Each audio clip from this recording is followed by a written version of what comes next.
राधे राधे। जय श्री कृष्णा। कैसे हैं आप सब? आशा करती हूँ लड्डू गोपाल जी की कृपा से अच्छे ही होंगे।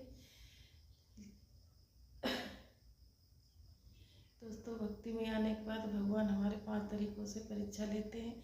अगर हम इन परीक्षाओं में पास हो गए तो वो स्वयं ही हमारा हाथ पकड़ लेते हैं और हमारे जीवन से दुख के सारे बादल छट जाते हैं। लेकिन इन्हीं परीक्षाओं में अक्सर लोग फेल हो जाते हैं। आज के वीडियो में मैं इन परीक्षाओं को पास करने में एक टॉप सीक्रेट बताऊंगी, जो कि बहुत आसान है। क्योंकि भक्ति में आने के बाद ऐसा तो है नहीं कि हम सन्यासी बन जाए।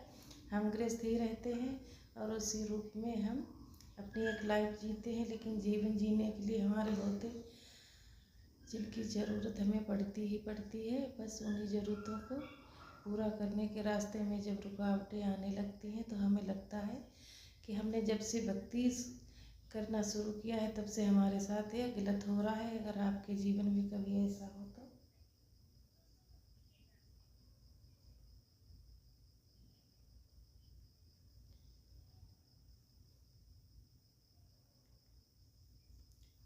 जैसे कि आपका काम बस बनने वाला था, आपको लगेगा कि ये रुकावटें कहाँ से आ गई।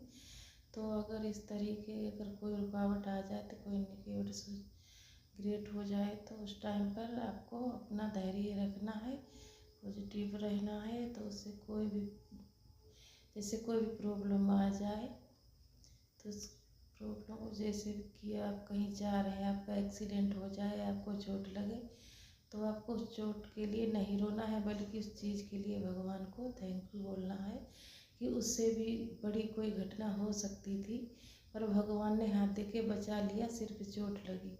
लेकिन जो लोग ऐसा सोचने लगते हैं उनके जीवन में बदलाव बहुत तेज़ी से आता है और वो जिस चीज़ को पाना चाहते हैं बहुत जल्दी पा लेते हैं। जो लोग अपने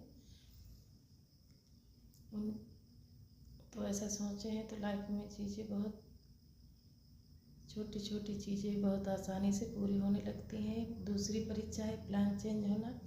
जैसे कि प्लान कोई और सेट था कि ऐसे ऐसे होगा और हमारा काम हो जाएगा, तो आपने अपने हिसाब से एक पूरा प्लान बना के रखा था। फिर वो चाहे घर खरीदने का हो, गाड़ी खरीदने का हो या फिर कहीं जाने का, एकदम से लगेगा कि पूरा पूरा ही प्लान ही चेंज हो गया, जैसा कभी आपने सोचा भी नहीं होगा।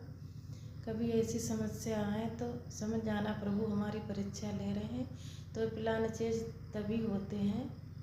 और भक्ति की तीसरी परीक्षा यह है कि हमने किसी भी चीज़ को भगवान से पाने की प्रार्थना की थी।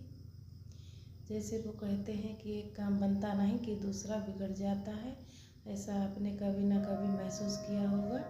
लेकिन वो चीज़ हमें तुरंत समझ में नहीं आती, आगे जाके हमें पता चलता है वो हमारे भले के ही लिए थी। हम तो अपनी चीज़ों को सामने से देख रहे हैं, हमें लगता है हमें कुछ काम है जो ऐसे ऐसे बन जाना चाहिए।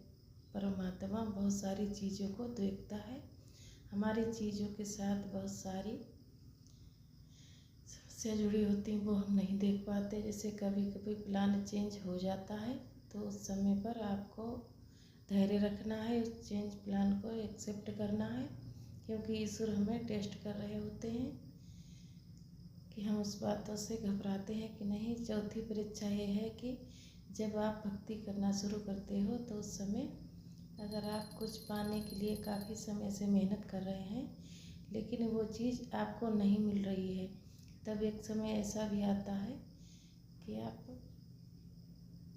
उस चीज़ से एक्साइटमेंट ख़त्म हो जाता है। लगता है कि मिल जाए तो ठीक, ना मिले तो कोई फ़र्क नहीं।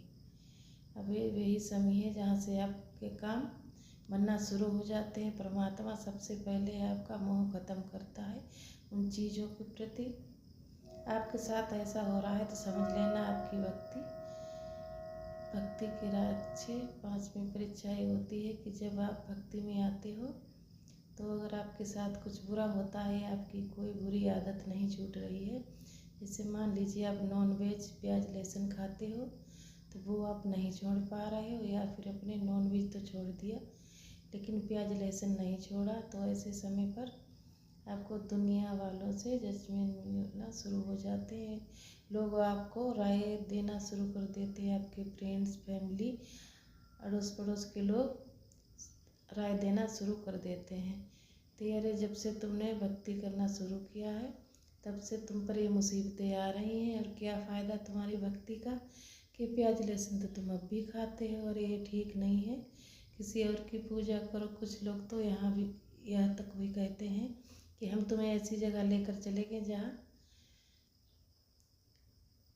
प्रसाद चढ़ाना एकदम से मनोकामना पूर्ण हो जाती है। बस यहीं से आपका मन भटकना शुरू हो जाता है। फिर आपको भी यही लगने लगता है कि कह तो सही रहे हैं, यही तो हमारे साथ हो रहा है ये सब।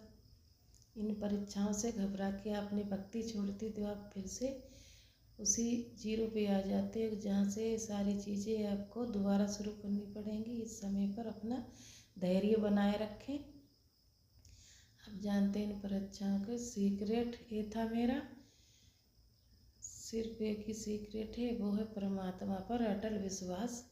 प्रतिशत चाहे जो भी हो, आपको बस ये विश्वास अपने मन में जगाना है कि परमात्मा जो कुछ भी करेंगे वो हमारे भले के लिए ही करेंगे।